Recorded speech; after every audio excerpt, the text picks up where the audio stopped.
Welcome back to the channel.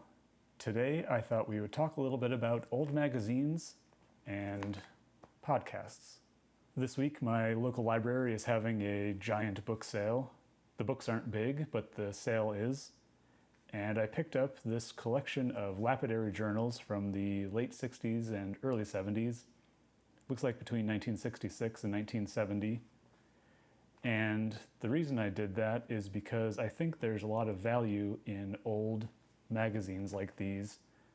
There's a lot of interesting articles in here, a lot of sort of original knowledge that might be lost in the intervening years between, the 60s and today.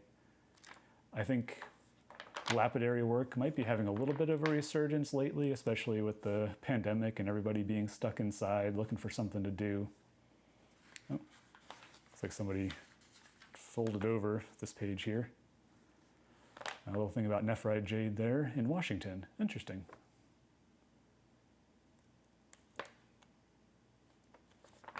Anyway, I missed these completely, but my wife pointed them out and we picked up the stack. I guess they had been donated just the week before, so fortunate timing for us, I guess. It was kind of funny timing because just the other week, Jared from Currently Rockhounding announced that he was going to be doing a podcast with his wife talking about old rock and gem magazines that they'd found from the late 70s through today, maybe late 60s. I can't remember when they started. I'm not going to do that.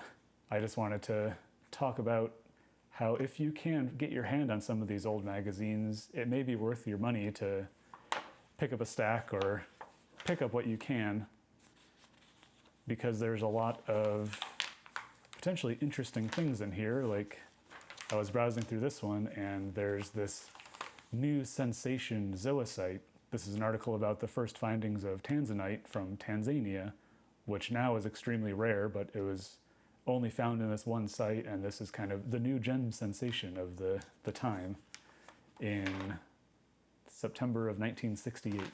But there's, a new source of peridot. Some of the things you might find are, sources of minerals that maybe have played out, but, these may be of value today if you can find them as sources.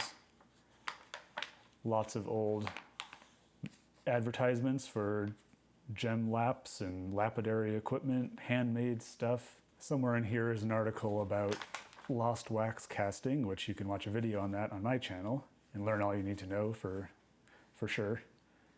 Different faceting units. This might be a historical interest if you find one of these units around or for sale. Or, for example, there's an article in here about Brazilian minerals, hunting Brazil's gems and the wealth of minerals that it contains. Cassiterite and betaphyte crystals. I've never heard of betaphyte.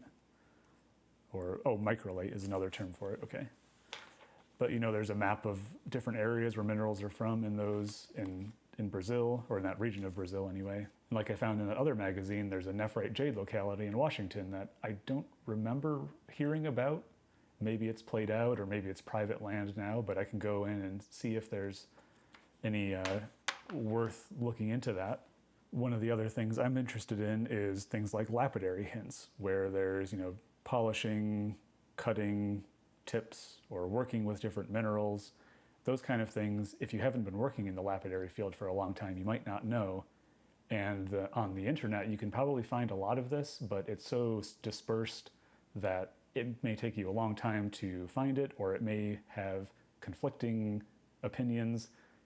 Everybody has a different opinion on what's best to polish different materials, it seems. The last reason I'm making this a video is because I think the podcast by Jared and Sarah is a worthwhile investment of your time as they go through individual magazines or individual issues of the Rock and Gem magazine and talk about what they find, what's changed, what hasn't changed in the rockhounding world. Maybe they'll do some, maybe they can branch out and do a couple lapidary journals. I think Jared picked up a stack of those as well, or was sent them, I'm not sure. But if the sort of historical geology and rockhounding isn't up your alley, there's lots of other geology podcasts out there that are of interest. If you're in the Northwest Washington, Nick Zentner has a geology podcast that he hosts on his site, but is also available on iTunes and other podcast venues. But some other ones that I've subscribed to in the past include Popular Volcanics, Don't Panic Geocast, the Geology Flannelcast, Paleocast, and Undersampled Radio, where the last one is more about machine learning and geophysics and engineering geology, sort of data mining and data processes in the field of geology. So that may be a little too nerdy for most people.